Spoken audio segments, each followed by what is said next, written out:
Okay, we're back, we're live, we're here for 4 to 5, that rhymes, with Yoonkyeong Nah. She is on sabbatical from Yonsei University in Seoul, and we want to find out about her work and what she's doing and thinking and how she can change our view of history and law. Welcome to the show, Yoonkyeong Nah. Thank you. Thank you. Great to have Thank you you here. for We're going to inviting me call here. this ThinkTech Global, and we're going to call it another look at the comfort women issue, okay? Because you've been working on that.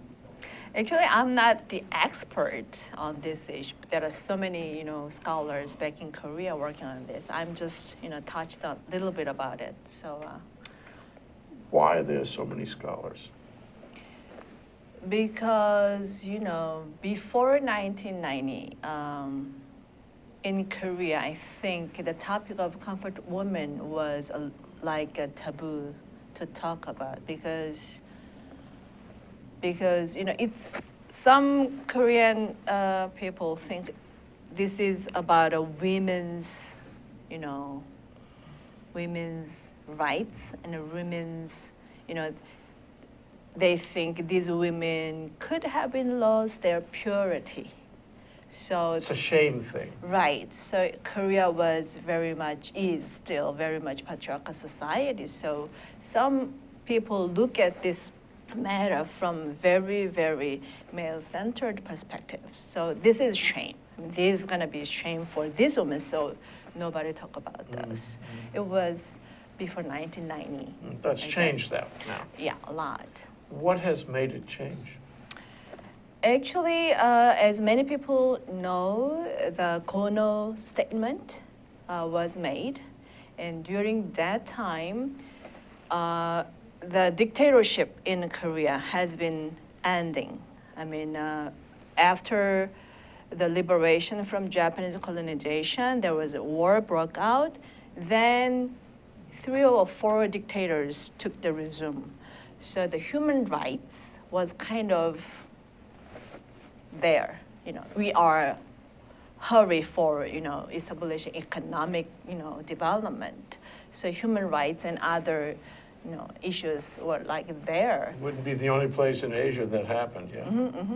So I think it's around the 1990. There was a civil.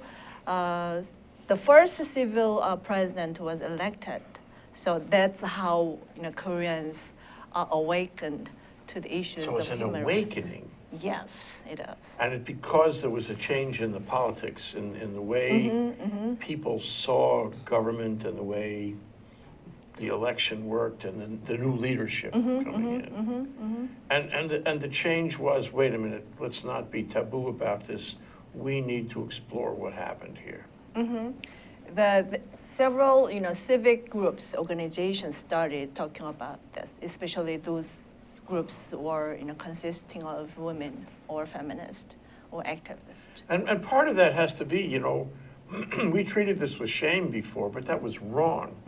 And we want to go back now and take the shame off it and examine it because it hasn't been examined in all this time. So it's a kind of, it's a protest against the previous way of looking at it. Right. So we need to take the wrapper off this now, yeah.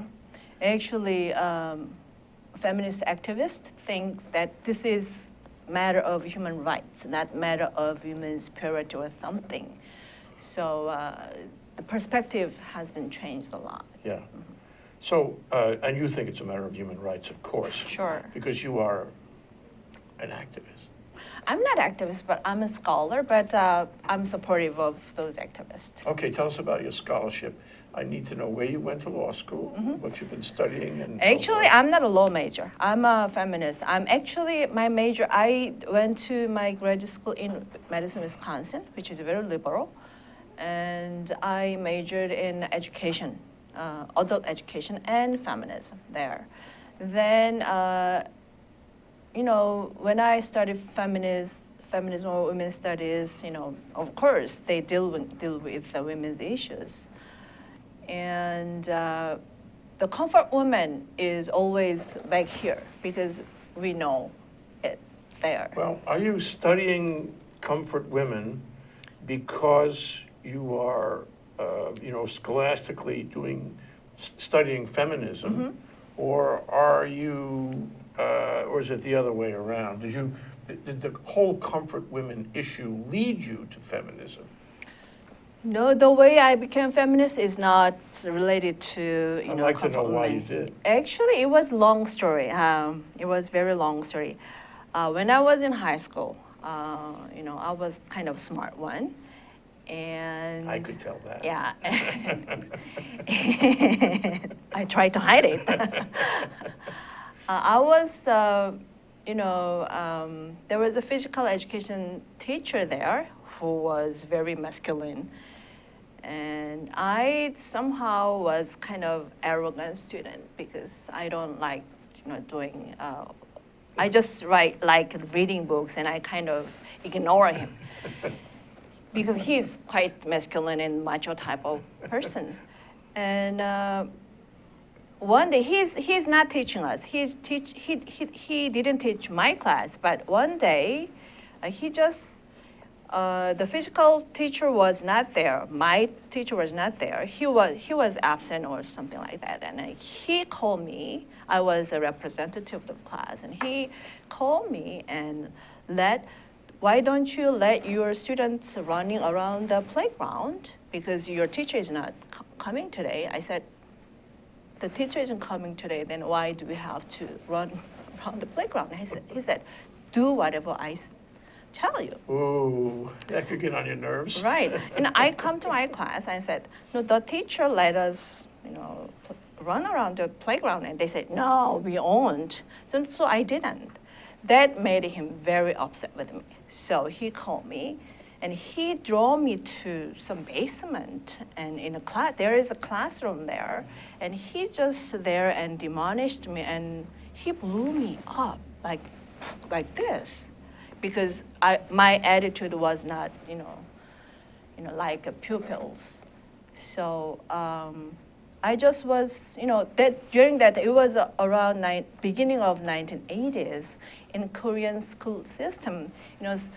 Physical punishment was not that rare, but in a female high school it was very rare, and I haven't been, treated like that.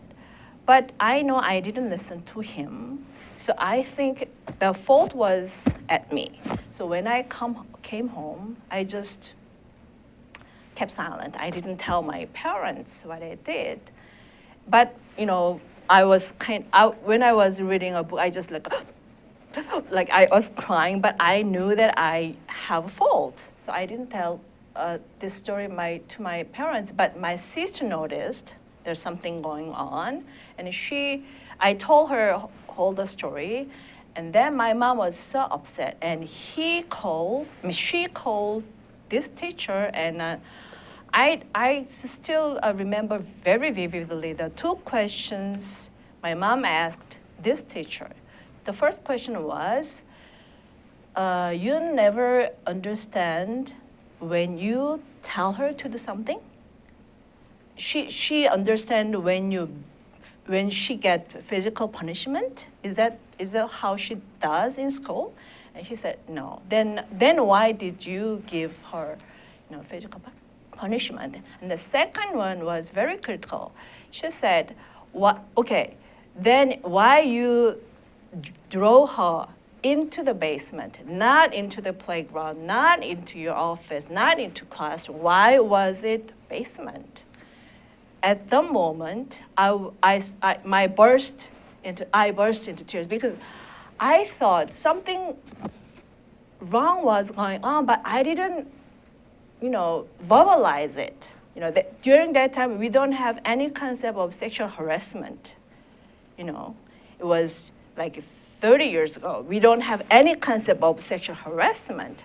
So I didn't know I was harassed. But, drawing a teenager girl into the basement gives you a lot of scare. I was scared, but I couldn't verbalize the experience. Then at the moment, my mom asked him, why did you draw her to the basement, not in the playground, not in your office? Then my tears, came down. So that time I just realized that your gender makes things a lot different. If it were my brother, she wouldn't ask that question, right? But it was me, it was her daughter.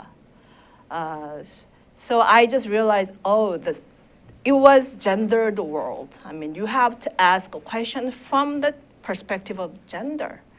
So whenever I, am asked how you became a feminist, then I just remember that episode. Not this episode. It was a very, eye-opening, moment that things are different depending on who you are, what your gender is. Yeah.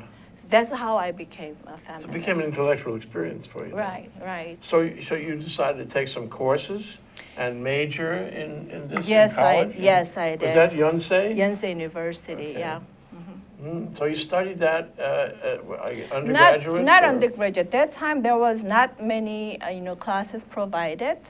But that question, I mean, gender is very important. Things kind of questions is within my mind all Yeah. through my life since Yeah, then. yeah.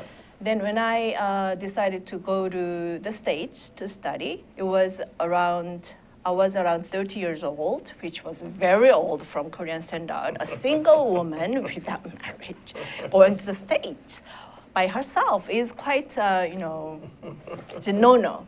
Actually, when I, told my dad that I'm gonna go to the States to study, and he said, "What? You go to the States without getting married?" He was very scared, but I said, I could get married in the States, don't worry. It's like this. So that time, yeah,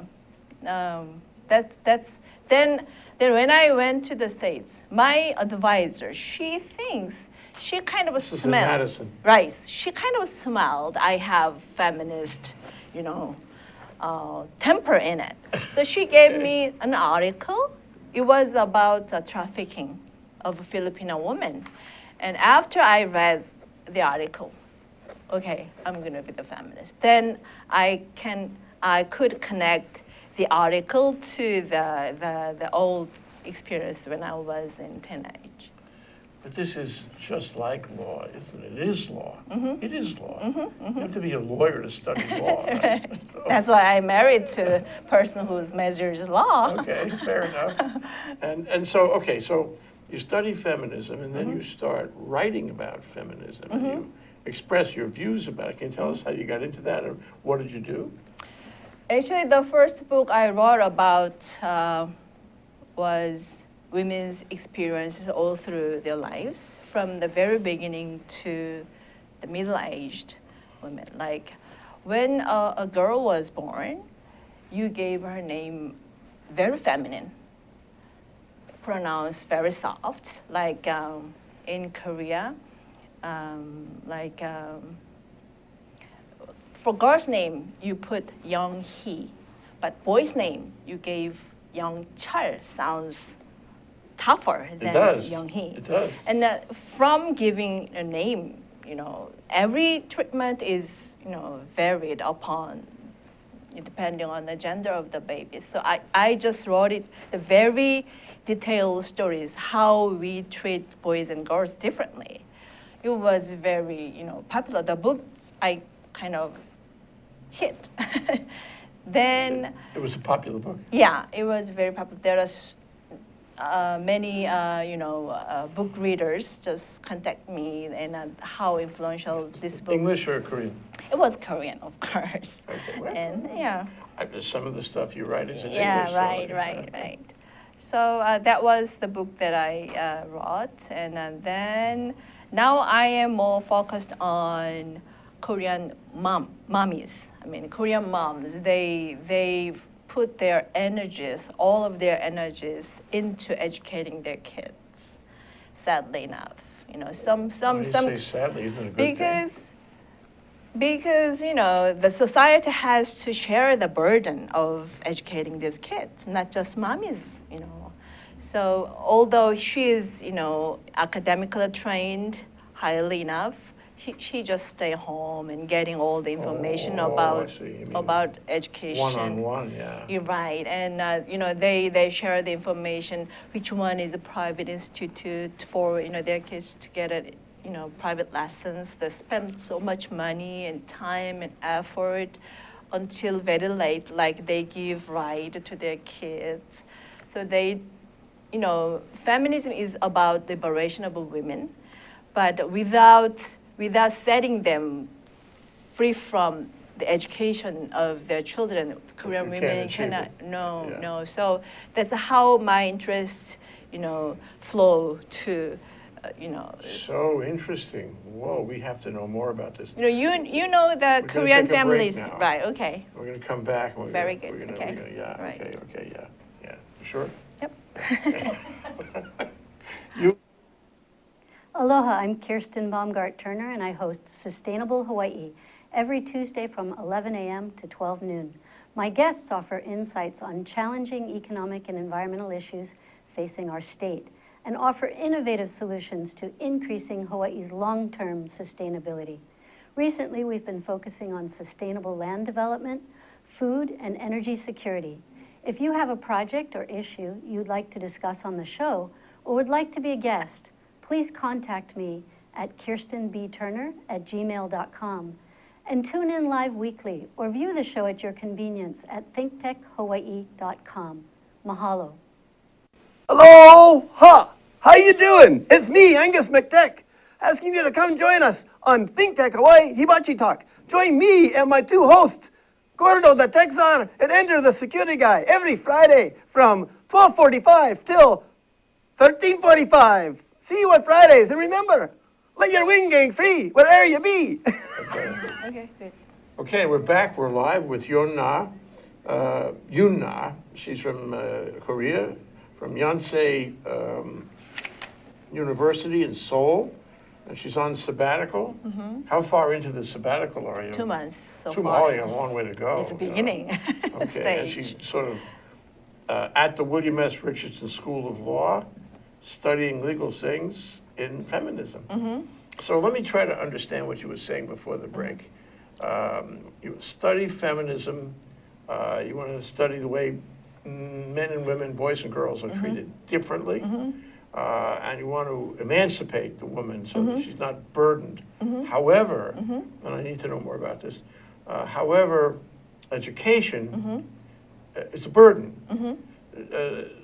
Like you described the mother who spends all her time trying to educate her. Well, why is it a burden? And is it that boys and girls are educated differently, or is it that it is a burden in either event? I mean, they educate them equally, but the goal of getting education would be different. Before going into that issue, I want to talk about how eagerly Korean moms are hooked with educating their children. I think you have heard of the family separated. I mean, mom bringing their kids in the United States or Canada, and the father staying in Korea and sending money and whatever. Have you heard of? No, tell me. They call it seagull family of a seagull. You know what seagull? The birds. Yeah, Yeah. seagull family. Yeah. It's like mommy and kids are staying in the States, where they think there are more opportunities for the kids. And the father enables this by sending money. Right. And the whole purpose of it is to get a better education for the Right, kids. right, Okay. exactly. And mommies and dads, they are sacrificing. I mean, they're lovers. They used to be lovers, or they're supposed to be lovers, but separated for the sake of their kids. So it damages the family. I guess so. Recently, a man, I mean, the father, asked for divorce because the wife hasn't been. They haven't seen each other for 8 years, and he keeps asking her, just come to see me, but she never listened to I'm it. too busy. Too busy or financially, the airfare Too is much, too much. So she just keeps staying there. So they divorced. Anyway, Um, the society thinks that that's mommy's role to educate these kids properly in terms of, going to good college, have a, nice job. It's all women's responsibility. So even though you have degrees, doctoral degrees, sometimes you ended up with staying home, sending your kids to private school. Getting a lot of information from internet, newspaper. You have to spend all the time having a good information about the education. So women's emancipation is quite, far away because their energies are all focused on, their kids' education. Okay, so I don't want to say what's wrong with that, but I will ask you, what would be a better way? I think the burden should be shared by the society. When you grow up, the talent you have is supposed to contribute to the welfare of the society. Then, which means the society has to support these kids. But we don't have, Korean society doesn't have the kind of social, safety net for kids and for other members of the society.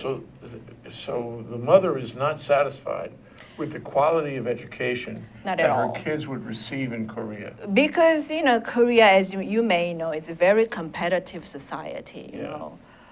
The job is not enough and the resource is not enough, So the education is the only way to, have success life in their life. They think that's not true, I guess. But the education is most important agenda for the whole society. Then who's going to take care of these kids in terms of education? They think, women, you just stay home and take care of your But that's kids. an oppressive burden on the woman. Mm-hmm. She doesn't have time to do the things that she wants to do. Right. Let me throw this in the pot. Mm-hmm. I only heard this a few days ago. Somebody opined that in Asia now, the Japanese were getting soft.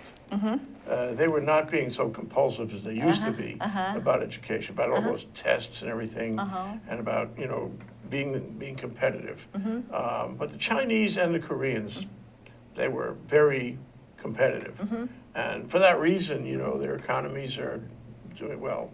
Arguably about the Chinese, but their economy, certainly in Korea, the economy is doing well, and you get wunderkind, who are doing really well.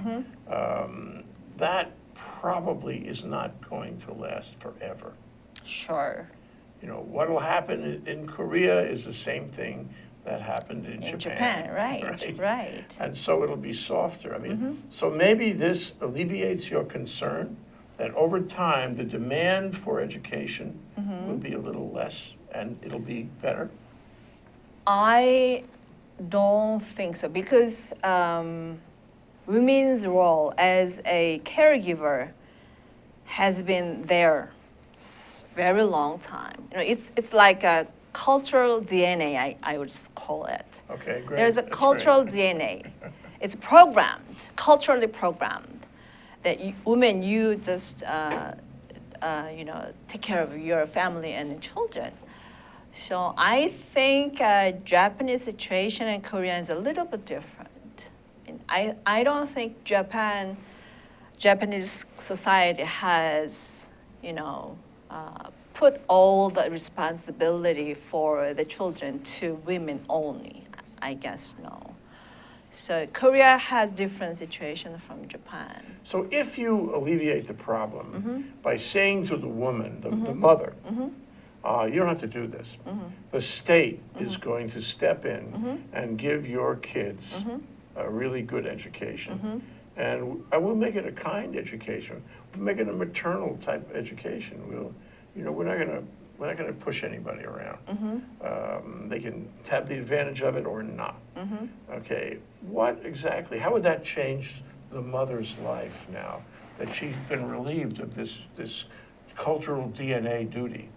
Actually, before they getting married, most women, the rate of, highly educated women are much higher than in Japan now. So there are so many, highly educated women, and that's why before they get married, they work in the society. But the atmosphere of the Korean society is very much hostile to these women. It's really hard to get into the company. It's really harder to get promoted. They don't earn as much money. They don't know at all. So I think it's like 60% of income women earn of the men earn. So it's just like 6% of income level. So the society is very much hostile to women. So if I think the society is providing more equal atmosphere or a system of regulations culturally and institutionally, I think women stay in public sectors. But it was very unkind for women. So they decided, oh, I'm gonna quit if I get married, like this. I mean, every day, like women of like late 20s, they always think like this. Oh, I'm gonna quit this. Why do I have to get all kinds of discrimination against That happens me? in the U.S. too, Right, I know. It's quite different from European situation here. So then, after she gave a birth, first child, there's no, caregiving institution at all. If there is some, but the tuition not is adequate, yeah. very expensive. So if you have second kids, the tuition of the private nursing school and your salary is around the same. So that's how women decide to quit. So all the systems around this family, I mean, women is very hostile to women who is highly educated. So and who want to have a career. So the idea is to change things so that they can have a career, so that the government will handle the children, and they can continue to work, and nobody is telling them to go home but what was the old, you go home and stay in the kitchen, in the bedroom, make more babies. Nobody is telling them that, because that's the opposite of feminism. right, and That's that machoism. right, that Korea has one of the lowest birth rate in the world. It's about 1.2 or 3. I mean, it got like 1.08, very low. Because Why is that? Because all the burdens they have, and then they are very decisive. Okay, I'm gonna make these kids successful. I'm gonna make this. We have phrases like, "I made my son, my daughter professor." Made. They think. There's probably some truth to that. Right. Yeah. It's true. So they are very decisive at the beginning of their first child coming out.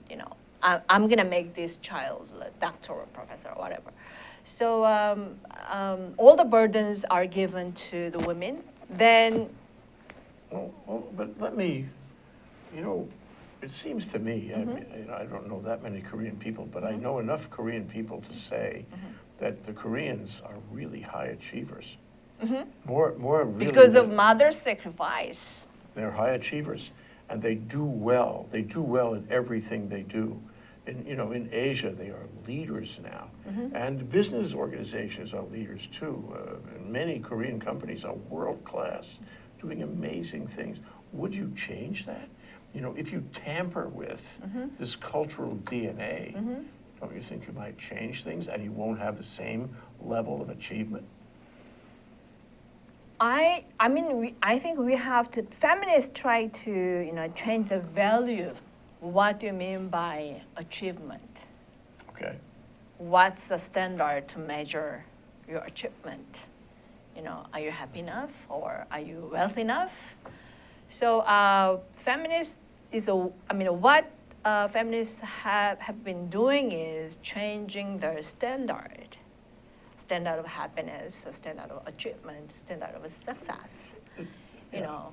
And equality and equity. Right. Yeah. And I don't know if Korean companies are doing well or not. I mean, there could be exploitation about workers, and at the expense of some, exploited workers. Korean big companies made this kind of accomplishment. Then is it true accomplishment at the expense of somebody's, What a great question. Is it true accomplishment? Right, Because you so have to answer that. Right, so I don't know. I don't know. So if things change, I think the standard of measurement or value should be changed. Otherwise, we won't say we establish something. No. I think you're a philosopher, actually, at least as much as you're a feminist philosophy. Feminist not philosopher. Mine, That's Yoonkyeong Nah from Yonsei University in Seoul, on sabbatical here at the William S. Richardson School of Law. And she's talking about feminism. But when we come back from this break, we're going to talk about what you've been waiting Another to break? hear about. Good for us. We're going to talk about comfort women. Right, actually, we are. need to That was talk the about show was billed as comfort Right. women. We have to get to that. We'll be right back. Aloha, this is Alice V. Hagen from ThinkTech Hawaii Business Education Spotlight. My show is a bi-weekly show on Thursday from 3 to 4 p.m. We invite interesting people, entrepreneurs, fascinating leaders who contribute to the social economic well-being of our state. Please tune in to my show, Business Education Spotlight, ThinkTech Hawaii, bi-weekly, Thursday, 3 to 4 p.m. Aloha. Hi, I'm your host on ThinkTech Asia, Bill Sharp. I look forward to you joining us each Monday between 4 and 5 o'clock when we film right here in our studio in downtown Honolulu. The show, ThinkTech Asia, focuses on contemporary events in Asia. And by Asia, we mean anything from Hawaii, south to Australia and New Zealand, west to Pakistan, and as far north as the Russian Far East. Clearly, this is one of the most economically dynamic centers of the world, and we bring you up to date on what's going on in a whole host of countries in this very vital region. We look forward to seeing you. Aloha. I'll tell you later. We're back, we're live. We're examining the relationship between men and women and feminism in Korea. And one of the points that came out during the break, that's why we have breaks. Right. So we can just sit back for a minute and reflect, and things like that come out. The suicide rate in Right. Korea, it Sadly goes to that enough. thing about achievement, and compulsiveness. So tell us about the suicide rate in Korea. Actually, when, just you mentioned, when there are so many achievers in the society, which means there are so many losers in society as well. So the suicidal rate is very high. I mean, it's the highest among OECD, so-called OECD countries. Old people's suicidal rate is highest, and the suicide rate of adolescents is highest as well.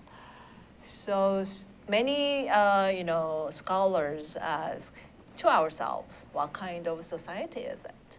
I mean, the birth rate is the lowest, and suicidal rate is the highest. Still, the government is geared toward, More of the same. economic establishment.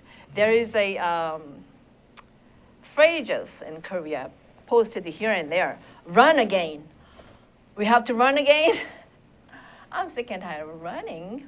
It's time for, being reflective on our past. What we have done.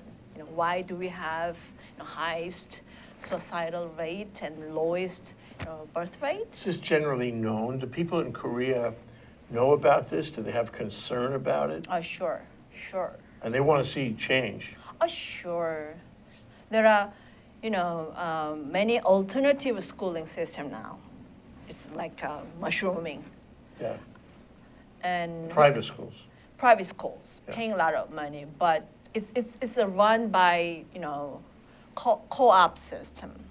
But I think the government has to support them because, they raising, those private system are raising very good qualified citizens. Without Having having them heart. jump off bridges. Right. Yeah. Then what kind of society, how come these children is raised by the private sectors, So you're looking for kindness.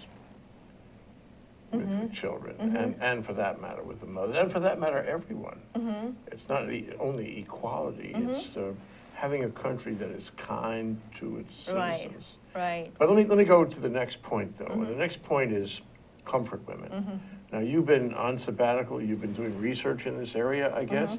You've got two significant stacks of paper on the table. We need to know what those stacks of paper are. All right. Actually, I want to ask a question. What do you know about comfort women?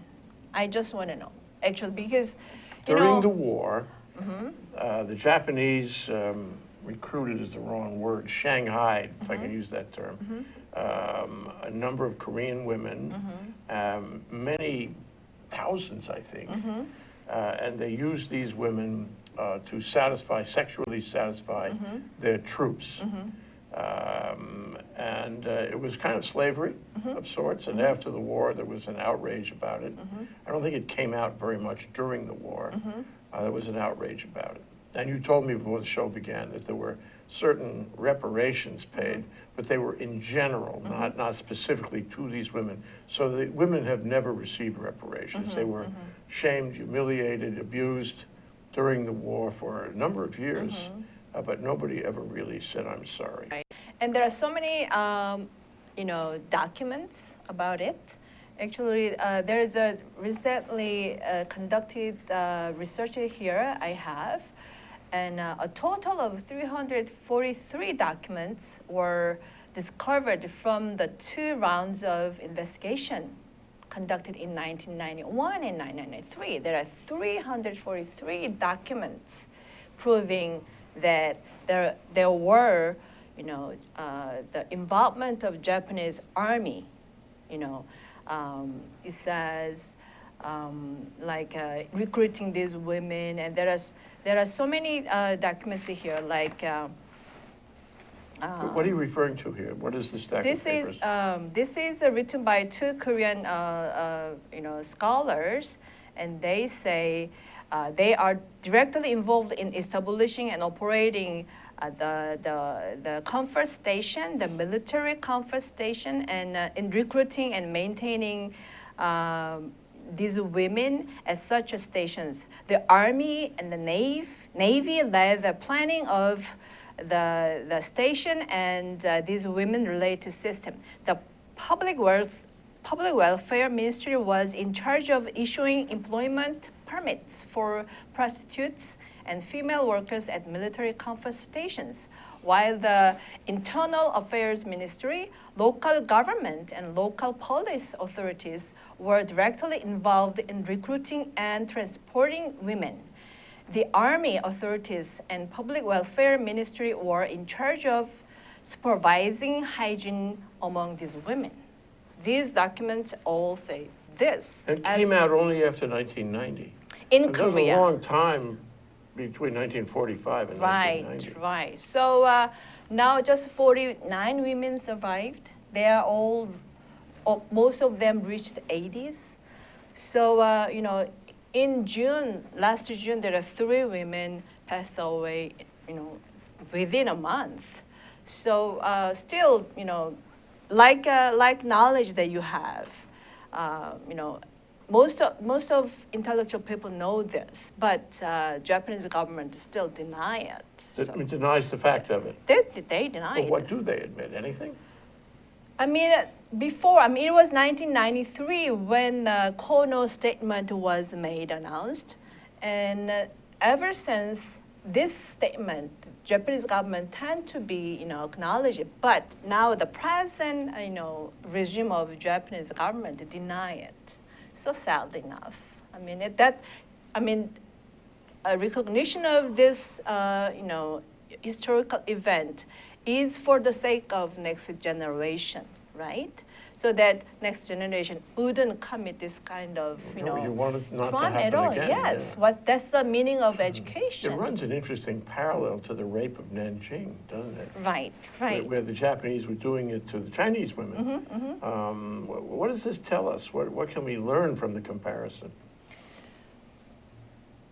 I think the Korean government and Japanese government, they shouldn't approach this from the political perspective. I think they have to approach this matter from women's perspectives because it happened to women, right? And so I am not here to criticize Japanese government. That's a job that's a job that Korean government has to. I'm here to be more reflective on the fact that what kind of propositions that this historical event has. I'll tell you, war.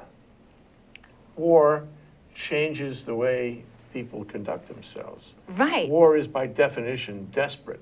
Right. War strips off layers of civilized thinking. Right. War makes people base. Right. All over the world in every war, don't you think? Yeah, in addition to this, like comfort woman, what kind of proposition it has? I think the premise is shared by all around the world, I guess. I mean, the premise is that man's sexual desire, man's sexuality should be solved in whatever ways available to them. You know, prostitution is same. Well, what is that? Prostitutes? What is that? I mean, a man's sexuality. I mean, women's sexuality. They can solve it, you know, secretly by themselves sometimes, you know. But man's sexuality has to have somebody, which is women's body, right? They can also solve it by themselves. But you know, most of capitalist society, you can buy women's body everywhere. The world. Yeah, some society has made it illegal, but some society has made it legal, right? New Zealand, legal. Germany, legal. Then, do men's sexuality has to be solved all the time? What'll I say? Men will be men? So I think this premise is very much focused on. I mean, without destructing this premise, this kind of crime will take place always, all the time. Regrettably. Whenever war takes place. Right. You know, it's not only Japan. I mean, the premise that American society has, Korean society, and many other society has, that man's sexuality should be solved right away. But it's more difficult in war, because in war the focus is not civilized. The focus is brutality. It's killing. But it's more brutal to women. Yes, I agree. Yeah. Then why is it more brutal to women? Because of man's sexuality. Or man's cruelty. Cruelty about what? What do they say? Sexual abuse is not about sex, it's about power. It's power, right. Right. Yeah. So we have to be very much reflective on this premise that man's sexual desire has to be solved right away. Okay, I accept all of that. Question, you know, I mean, you've figured it out, but what do you do about it? If I made you queen, nah. I make you anything you want to be. I give you the power to implement any policy decision, any philosophical decision you make. What would you do in a given society to fix this? Education for man. Education What for about man. women? Wouldn't you educate women to resist women this? have been educated enough. They know what to do, I guess. And women are smart about these issues because they have been living with this They're issue. the victims. Right, so they know much enough. But men, what about men? You know? So sometimes I am for the single-sex education. You know, we have to get men together and then educate them separately from, because if men and women are sitting together, the message, the women get the message, but men doesn't.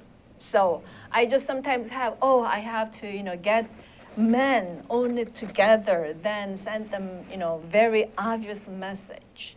What's the crime? And your sexuality could be the resource of your crime.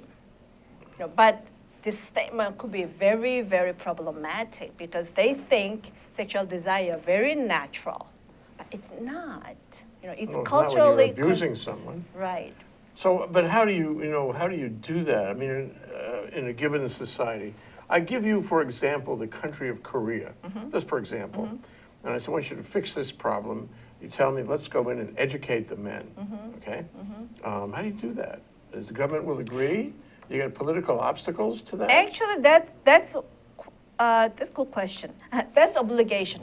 Every single person has to get obligatory education about violence in Korea now, K to 12. But the problem is, as I just mentioned, men has to get together, just men only, Yeah. which is against the law, because it's against equality. I hadn't thought of that. Yeah. It's single-sex education is here, even in the States. Here, many people would be objecting. We say, yeah. We Yeah, say, it reminds of segregation, right? yeah.